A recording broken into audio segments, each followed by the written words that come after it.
భారతదేశంలో సూసైడ్స్ ఆత్మహత్యలకు సంబంధించి ఒక పాజిటివ్ న్యూస్ బయటకు వచ్చింది.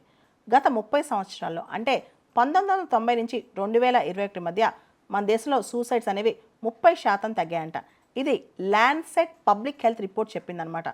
దీనివల్ల మన హెల్త్ స్ట్రాటజీస్ కానీ ఈ డిప్రెషన్ సూసైడ్ స్ట్రాటజీస్ కానీ కాస్త మార్చుకోవచ్చు అనమాట. మనం ఓవరాల్గా మనం చూస్తే కనుక ఒక సర్వే జరిగింది, global burden of diseases injuries and risk factors survey అని చెప్పి. ఆ సర్వే ప్రకారం భారతదేశంలో అంట 1990లో ప్రతి లక్ష జనాభాకి 18.9 మంది అంటే దాదాపు 19 మంది సూసైడ్ చేసుకుంటుంటే, ఆ సర్వే ప్రకారం భారతదేశంలో సూసైడ్ డెత్ రేట్ అంటే ఆత్మహత్యలు చేసుకోవడం వల్ల జరిగే మరణాలు చూస్తే కనుక 1990లో పర్ ల్యాక్ పాపులేషన్ 1 లక్ష జనాభాకి 18.9 అంటే ప్రతి లక్ష జనాభాకి 18.9 మంది ఆత్మహత్య చేసుకుంటున్నారు. అదే మనం చూస్తే కనుక ఈ మధ్య కాలంలో 2021కి వచ్చేసరికి కేవలం 13 మందే.